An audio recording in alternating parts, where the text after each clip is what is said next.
Good morning, Boker Tov. Welcome back to Living with Emuna. A good Erev Yontif. So glad that we are spending our final count up to Shavuot, to Har Sinai. Our final steps in ending up at the mountain together, preparing by Living with Emuna. I want to thank our generous sponsors. This series is generously sponsored by Dr. Zavi and Bella Morgan in memory of Rabbi Dr. Brian Galbert, in memory of Bella's mother, Dr. Ellen Shanzer.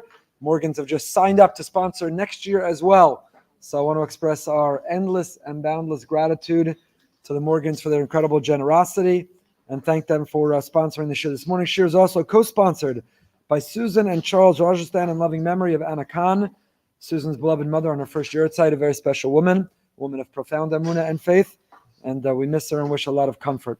Also, I want to thank, last week we mentioned we were running low on our incredible Caffeinate with Kavana Emuna cups, and we have an anonymous sponsor. Thank you so much for the generosity.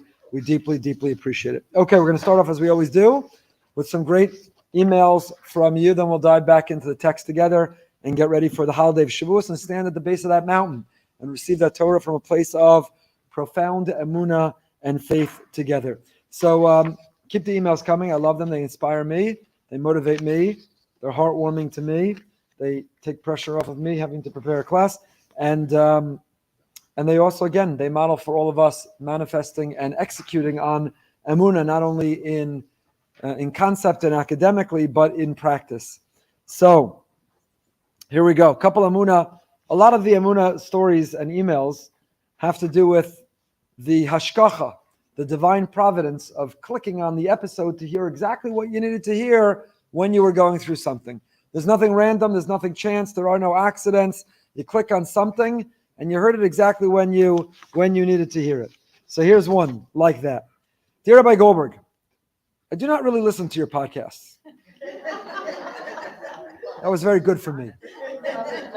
Appreciate, 2 thumbs up for honesty. That was good. Good for humility. Baruch Hashem. We're learning Mesilas Yesharim, Parachav Beis. We just finished today. Is all about humility. How to practice genuine, authentic humility. So I want to thank this author for helping me there. I don't really listen to your podcast. Let's just make that clear. My wife, however, listens regularly. So when we were driving back from a bar mitzvah in Yerushalayim to our home in Beit Shemesh, my wife suggested we listen to Behind the Bima interview with Zev Ornstein. I agreed. That was last week, Yom Yerushalayim episode. Zev Ornstein from Ir David. The interview was great, inspiring, but I had really been waiting patiently to share my reflections on the bar mitzvah during the journey. Basically, guys, I want to talk to my wife. She just wanted to listen to you. Let's be clear, I never listened to you. But like most men, I had no choice, and I had to listen to you. When I thought the episode had ended, I paused the podcast and shared the following reflection.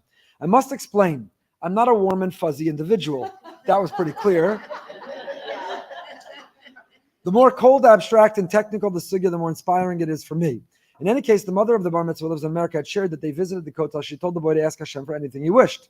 That took me back to when I was 6 years old and visited the kotel and diligently wrote my request as instructed and put it in the kotel. I had asked Hashem for my pet dog that had died to come back to life. Futile? As I matured, I thought so too.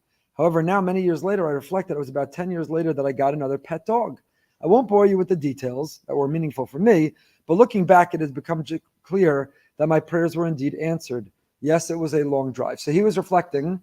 The comment about going to the kotel reminded him his first time he went to the kotel, and he asked Hashem to bring his dog back, and then later he got a new dog, and he felt at least warm and fuzzy for the dog, if not for me. I had shared, it was over. Then I pressed play, and here are the next few words you said. Quote, Rabbi Brody, I sent you an article today that I saw. Half of Americans say their soulmate is their pet. In truth, I have no idea what you were thinking when you shared that. In truth, it probably should have been edited out of the podcast. Again, thank you for your honesty. For us in the car, it was like Hashem saying, yes, you got it. Indeed, the actions of the Jewish people are all interconnected, even in the most inane ways, to show Hashem cares about even the most minor things that affect you. Thank you, and Kol Tov. I'm only joking. I do appreciate his email, and he is warm and fuzzy despite his insistence that he's not, and it was kind of him to write. But again, I love these emails because he's basically sharing this warm and fuzzy memory with his wife in the car about his dog and being 6 years old. And for some reason, and he's right, I have no idea why I brought that up with Rabbi Brody about this article I saw about people feeling closer to their pets than to their spouse. right when he pressed play and needed to hear that and that memory, and that was great.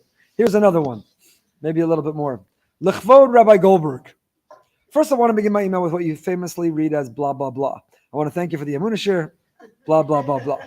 On that note, this story just took place. I said to myself, how can I not share with Rabbi Goldberg? I work about 30 minutes from my house, give or take, with traffic. I prefer to leave myself 45 minutes to get home so that I'm sure I'm on time for my 7-year-old's bus. Otherwise, no one is home to greet her. On days that I don't get on time, I panic and rush and have anxiety the entire way home, thinking I'm not going to make it in time. She'll be very nervous when she sees I'm not there. Today was one of those days. I left with little time to spare. I got into my car, rushing and panicking and willing all the people on the road to get out of the way. I had started today's Emunah shir on my way into work, so when I turned on my car, it automatically continued. The Rav was up to the part about, this was last week's shir, Shivisi Hashem on the steering wheel. Remember I told you about my friend picked me up at the airport last week, and he has taped on his steering wheel, actually, Ki ata imadi, you are with me, from Perach Chav Gimel, Psalm 23, Hashem, no matter where I go, no matter what I'm doing, Ki ata imadi, whatever's happening in my life, you are with me. So I mentioned last week's shir how I got into his car, and I saw it taped to his steering wheel, Ki ata imadi, and we should tape that on our steering wheel, on our refrigerator, and our mirror of our bathroom, that all the places that we panic and get anxious and worry, Hashem, you are with me. So this author writes, the Rav was up to the part about it being on the steering wheel. Now, if that wasn't a message meant directly for me, I don't know what was. I was already panicking that I would miss the bus, but I heard that story and I said, you know what, Hashem knows I got to be home. If it's His will, I will get there on time. I had the most calm ride home. And yes, as I pulled into my driveway, my daughter's bus was pulling up. Thank you again. Feel free to share anonymously. So another 2 examples today. Last week we talked about 3 unlikely sources of Musar and Emuna. Remember what they were? The terrorist with the missiles that Hashem redirects, and the JetBlue flight attendant who said the main thing, the plane, is working. And what was the third one? Oh, the non-religious waiter in the restaurant in Israel, Abbas Shalcha Lamala. Our boss is above. So that was last week's theme. This week's theme of these emails are turning on the Emunah shir, and nothing to do with me. I just speak. I often don't even know what I'm going to say. And Hashem helps people press play when it's something that they need to hear, and there are no coincidences, and nothing is chance. And whatever we choose to listen to, and whatever we press play, and whatever we're exposed to, whatever we see, is exactly what we're meant to perceive. It's a Mishnah in Pirkei Avos. It says, Da malamala mimach. Know what is above you. Ayin roa, ve'ozen shoma'as, v'chol ma'asecha b'sefer nechtavim. The eye sees, and the ear hears, and all of your actions, all of your deeds are recorded in the Sefer, in the book.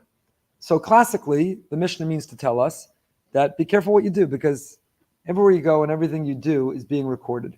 Now, for many generations, I'm sure Jews learned this Mishnah and said, yeah, not everything, can't see everything, doesn't hear everything, doesn't know everything.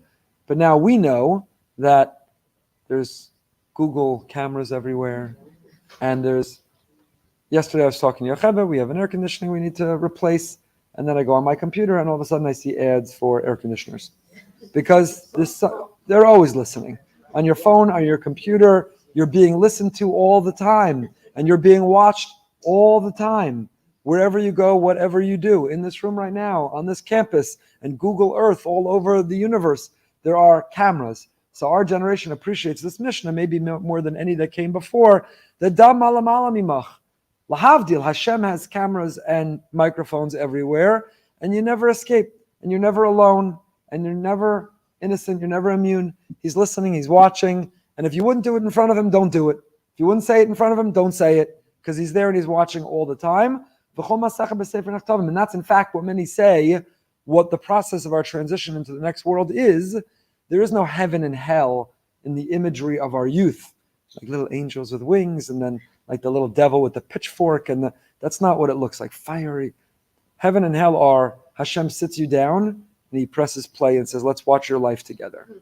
Every part of it, including when you thought you were alone, when you thought no one was listening. Let's watch. Now we have the gift of editing. Editing is called tshuva. Tshuva is, Hashem says, I'm giving you access to the tape. There's only one copy. And if you like, you can edit out the parts that you don't want to sit and watch with me, that you don't want to sit and listen to with me. But there's an exercise to edit. You have to go through the process of tshuva. It has to be genuine, and you can edit it out. And then wouldn't it be amazing if by the end of our lives, when we come upstairs, Hashem says, I'm going to press play, and you say, Fantastic. Where's the popcorn? I'm so excited. I have no shame. I have no embarrassment. I have no hesitation in any part of this video. Let's watch the whole thing. As opposed to my bar mitzvah video, which I would never want anyone to see any part of. I'm just saying what I looked like and sounded like, and all of us. I'm joking, but wouldn't it be amazing to have a video of our life that we were so proud to play in Times Square with no hesitation, as opposed to the video as it stands now, where you would be mortified at the thought that others, including the source of the universe, would watch every part of it. And that's part of the inspiration. Do tshuva. Grab the editing equipment, do tshuva, and decide what you want to edit out, what you want to repair. But that's the classic way the Mishnah is understood. Know that there's a eye in the sky. God is watching, God is listening, it's all being recorded. Choose wisely, choose carefully. But the Heilige Baal Shem Tov, the Holy Baal Shem Tov, he understood this Mishnah differently. And he said, Da mala mala mimach, know that above you is God. Know that you don't live and operate in this world independently and in isolation. Know that there is God above. He's pulling the strings, he's choreographing, he's curating your entire life. So ayin ro'eh, what you see, you were meant to see. V'ozen shoma'as, and what you hear, you were meant to hear. V'chol ma'asecha, and how you react, and how you respond, and what you do as a result, b'sefer nechtavim, it's all being recorded. So if you overheard someone say, I'm going through a hard time, you can't pretend, la, la, la, la, la, I didn't hear that, I don't want to get involved, I don't want to help, I don't want to know. If you heard, you were meant to hear. If you saw, you were meant to see. Now, what are you going to do with it? What are you going to do with it? And the same is true for simple things like these 2 emails. If you pressed play and you were up to this in the podcast, there was a reason. You were meant to hear that.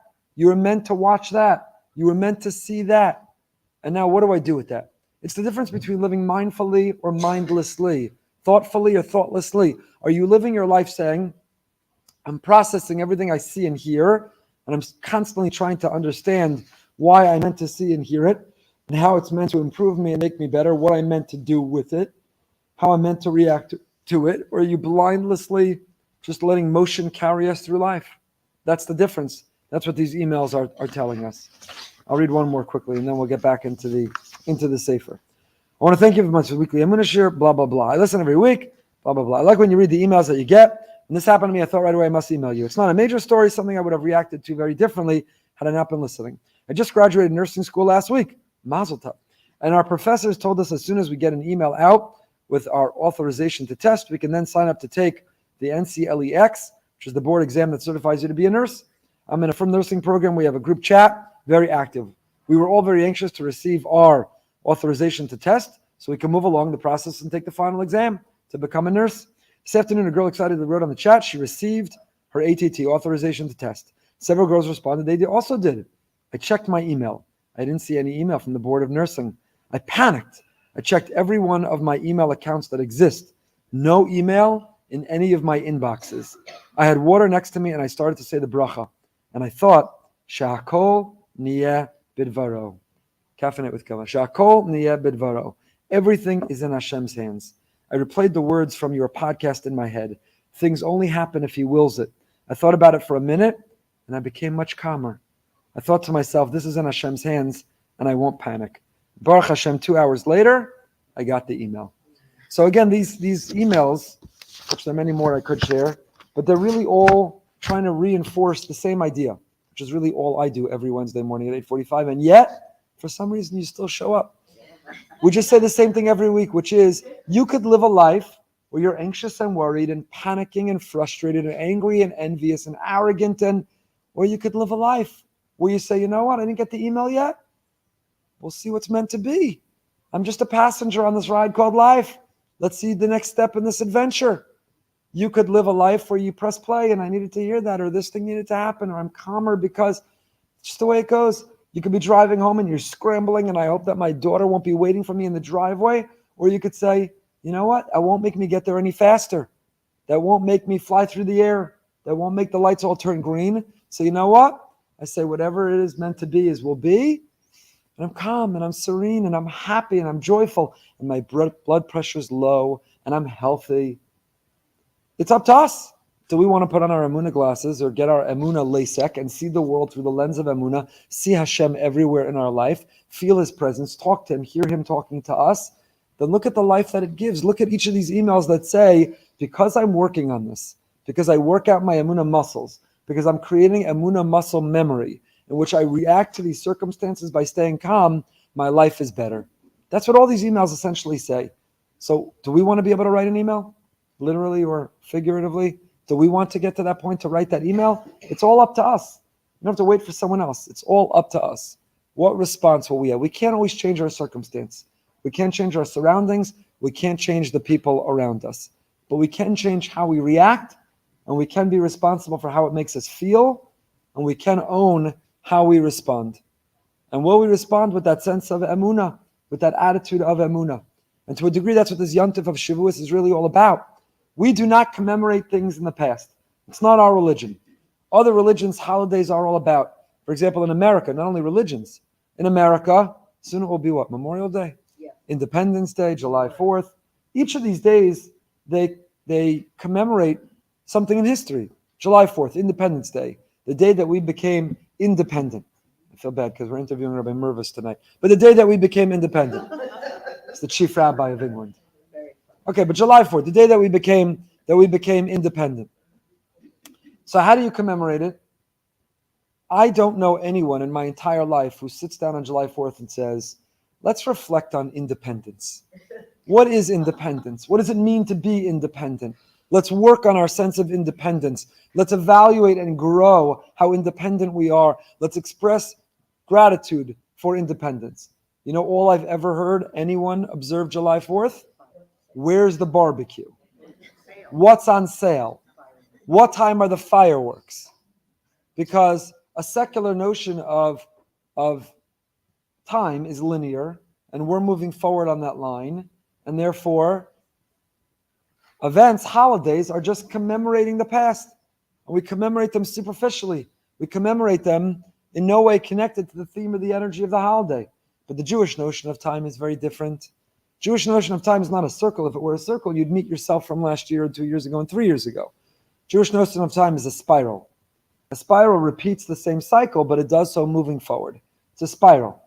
And we're repeating the same cycle. And as we repeat that cycle, we encounter dates on that calendar that have meaning and themes and energy.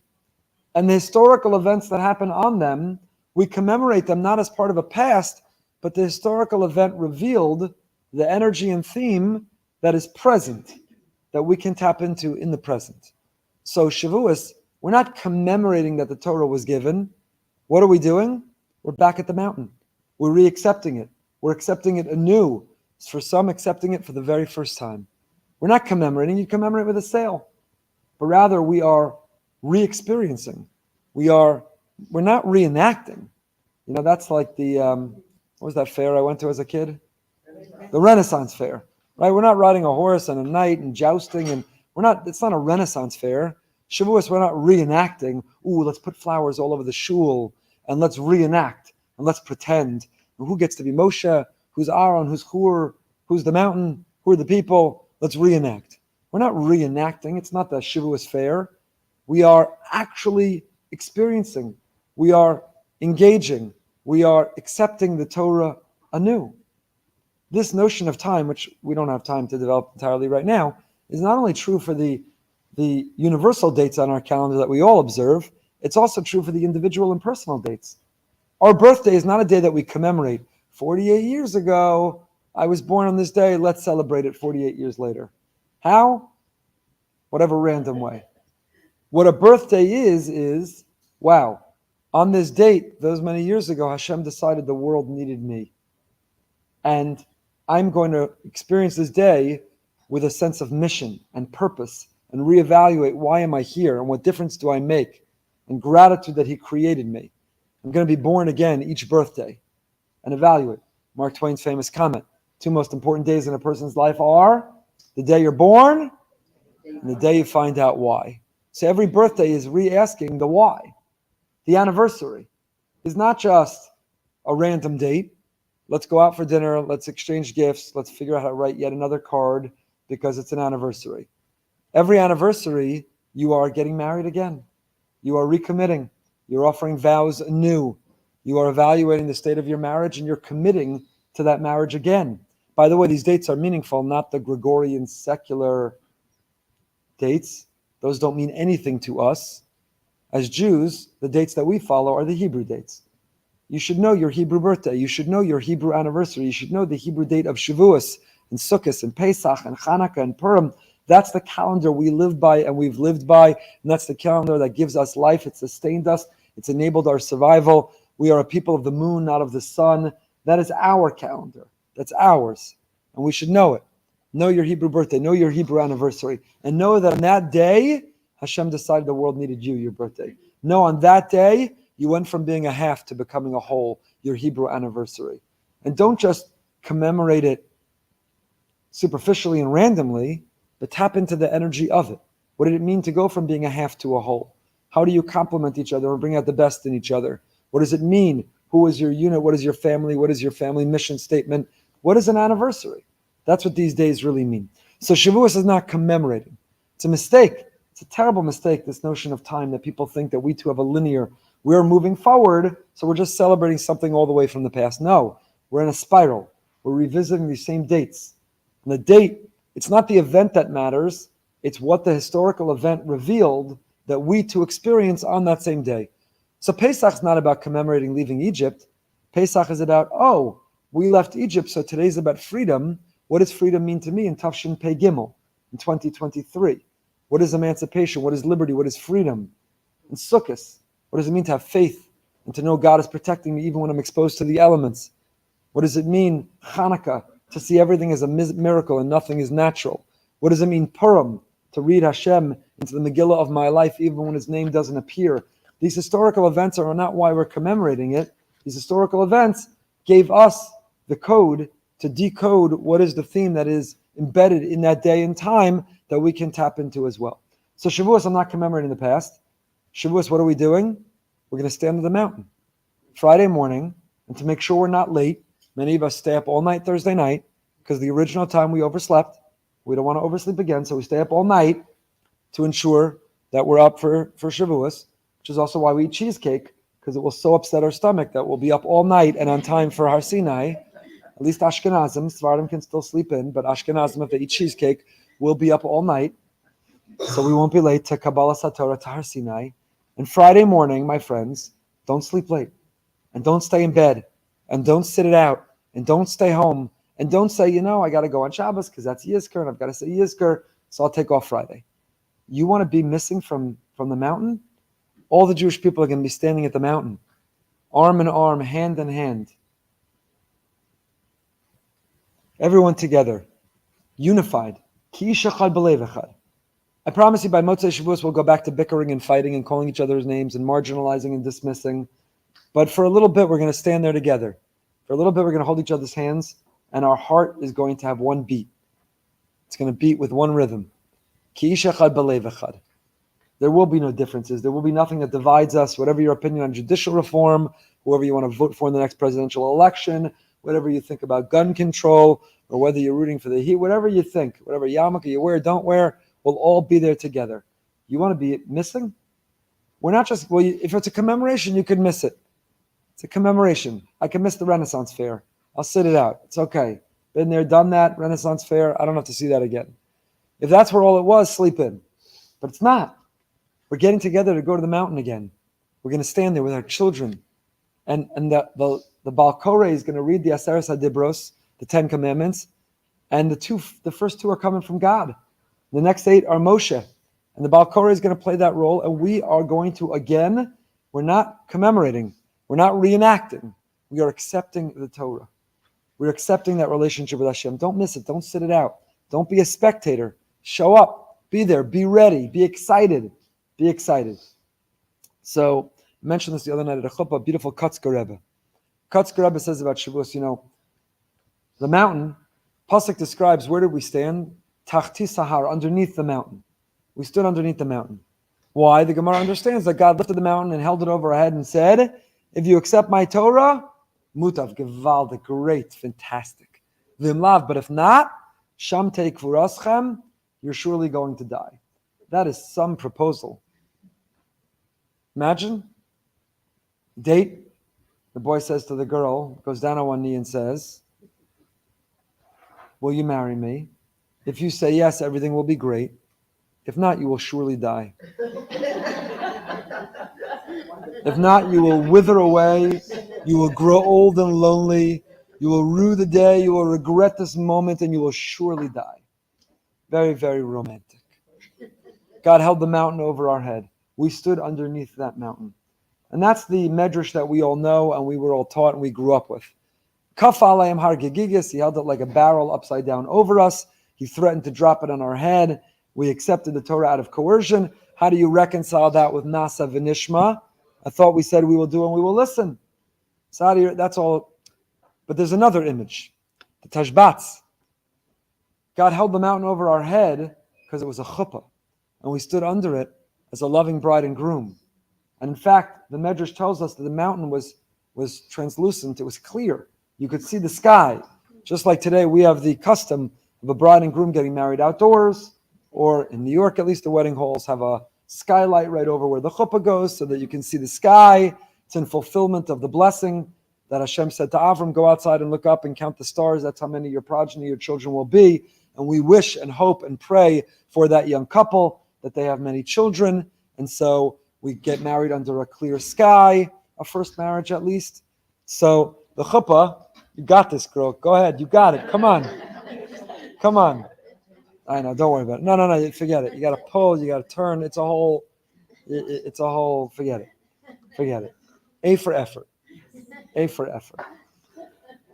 So Hashem held the mountain over our head, not to drop it on our head, not to coerce us, not to threaten us. He held the mountain over our head. It was a chuppah.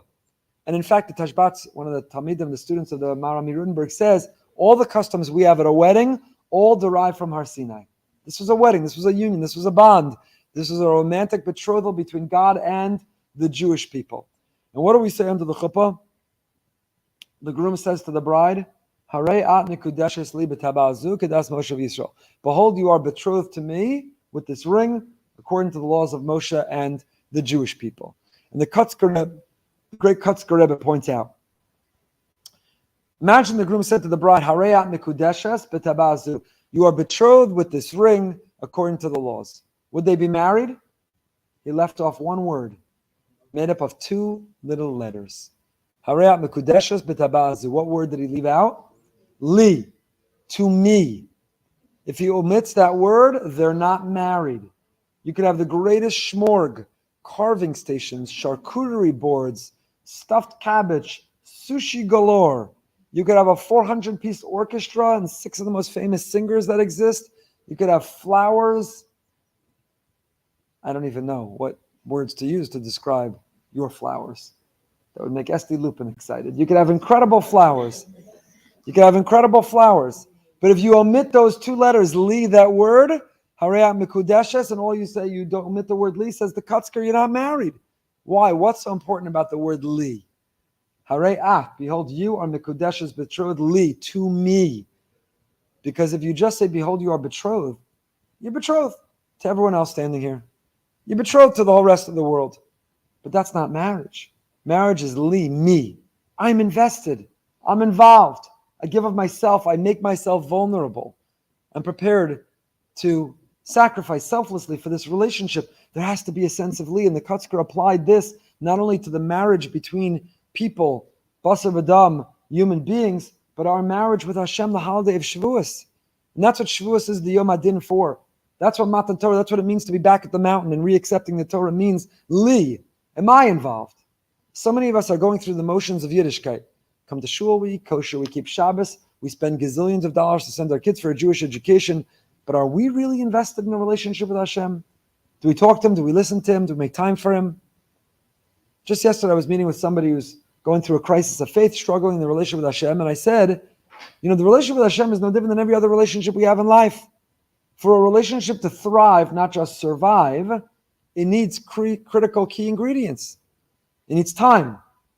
If you neglect the relationship and you don't make time, then how healthy will the relationship be? It needs communication. Communication doesn't just mean that you listen attentively, actively. You listen not while you're scrolling or typing, but you listen fully present. But it also means that you talk. You have parties in a relationship who listen very well, but the other person says, no, will you say something? Tell me, let me in. What's going on in your life? Tell me your thoughts. Tell me your feelings. Tell me, let me in. So communication in a relationship and a commitment to communication is not just listening, is also being willing to share, is vulnerability, is having confidence that the other can be your confidant. Is both directions. You need to make time, you need to communicate, you need to speak and learn the other's love language. And the same is true with Hashem. Harei at mikudeshes li. You're not just conceptually, academically, theoretically. I'm not just checking off all the boxes. Shabbos, kosher, mikveh, davening, tuition, check, check, check, check, check. But there's not, the one thing I'm not giving you is I'm not giving you my heart. Rachmana liba boy. Her granddaughter's named Miriam Liba. She was born on Lamed Beis Ba'omer. So she's Miriam Liba. But Liba, a Yiddish name, Lamed Yud Beis Aleph, not Hey. Liba is a Yiddish name. Liba is from Rachmana Liba Boy. Chazal, Rabbi say, Hashem wants your heart. Rachmana Liba Boy. We spoke about an anniversary birthday before. So you come home and you throw the chocolate and the card and the flowers in front of the spouse, and you mumble happy anniversary. The spouse says, excuse me? What? You say, what's the problem? Check, check, check. Flowers, check. Card, check. Chocolates, check. Happy anniversary, check. And the other person says, Liba boy, I don't want those things. I want your heart. I want your emotion. I want the connection. I want the romance. I want the energy. And Hashem is no different. I don't just want your check marks. I want your heart. Rachmana Liba boy. Li, Mikudeshes Li. Are you invested? Are you involved? Are you present?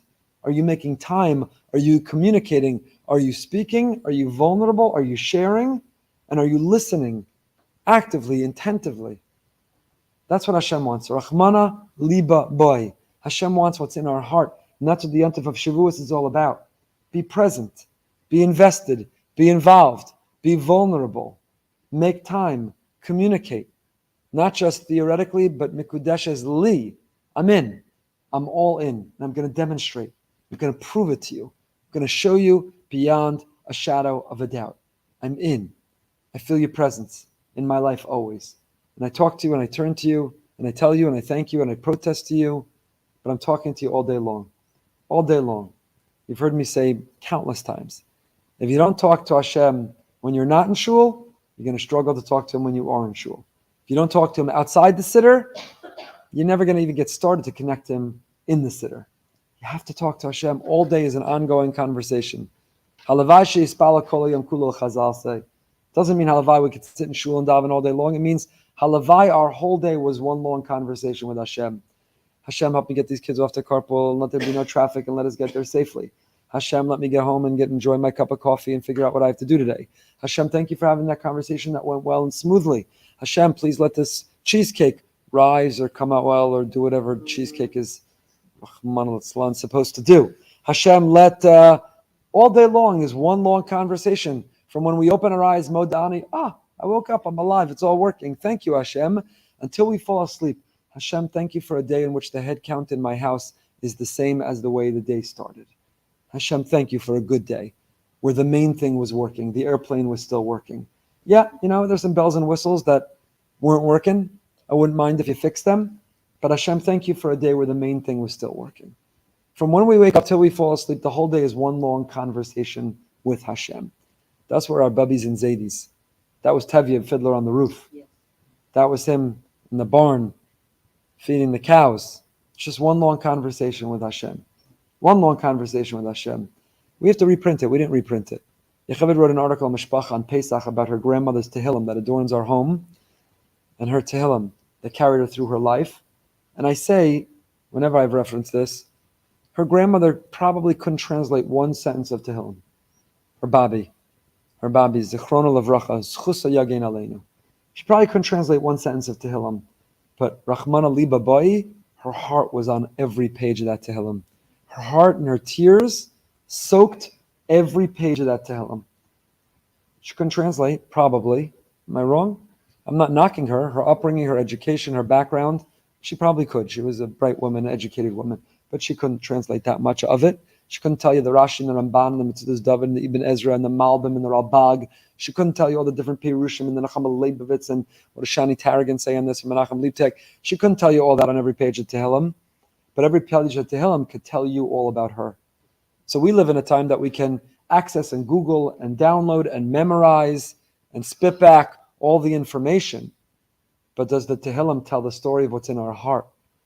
Because Harei at Mikudesh is Li. Hashem wants us. He wants our heart. He wants a relationship.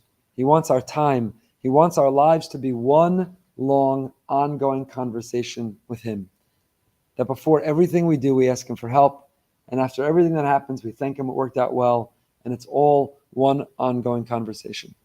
I met yesterday with a couple. They don't live in Boca, but they've been listening to the shiurim. They asked to meet. Very, very generous with the shul. They wanted to say thank you, which was very sweet of them. They shared with me, I don't know if they're listening now or later, they shared with me, I was very moved by it.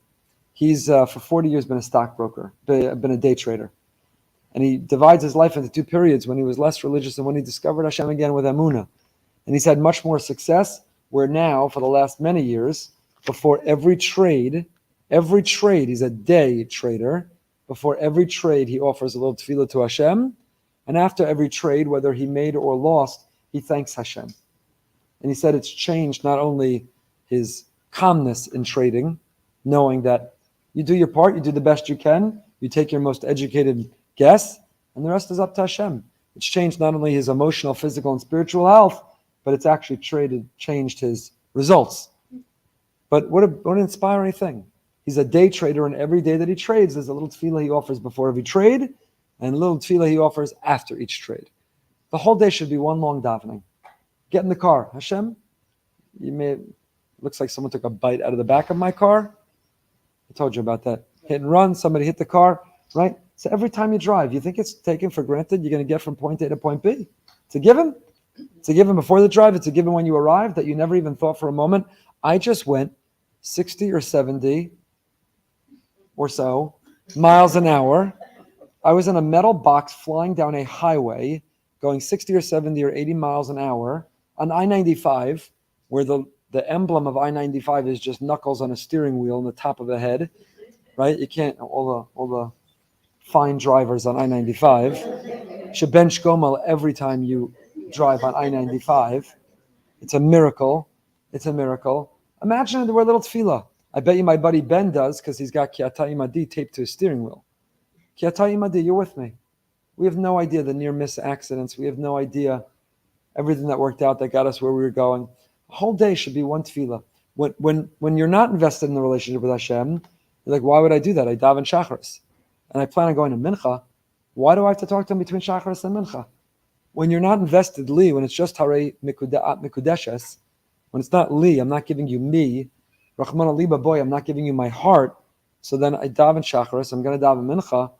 Why do I have to say anything in between? That's like, I say goodbye to you in the morning, and I'll see you when I get home. Why do I have to call you during the day? That's not a healthy marriage. A healthy marriage is, I can't wait to have a break to call you. I love when I see your name come up on the caller ID. My heart skips a beat when I see your name on the notification that you WhatsApped me. That's a healthy marriage, not, I said goodbye in the morning and I'll see you tonight, and why do I need to check in? Unless there's an emergency, we're good to go until we see each other at the end of the day. A healthy marriage is, what do you mean? We're having a conversation the whole day, even when we're not talking. In a good marriage, we're having a conversation the whole day, even when you're not talking. You know why? Because everything you're living, you're like, oh, I've got to tell her that, and I want to get her opinion on this, and I want to hear her fill me in on how that went.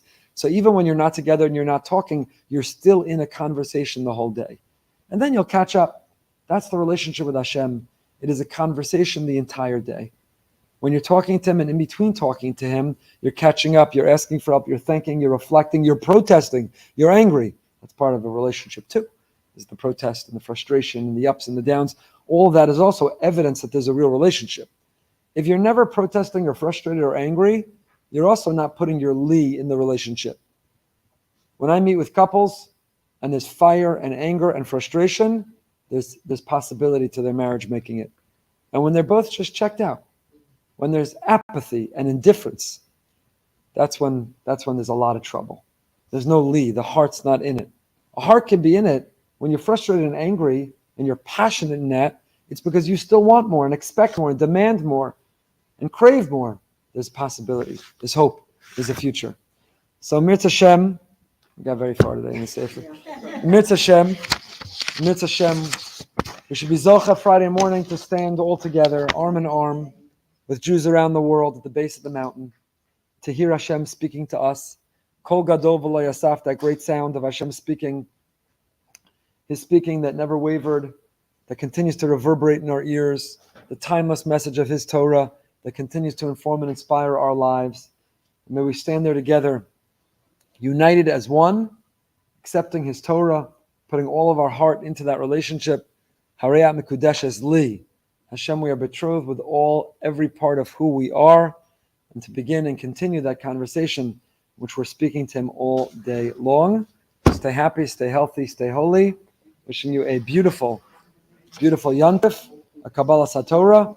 Tonight behind the beam at 9 p.m., Chief Rabbi Sir Efrem Mervis.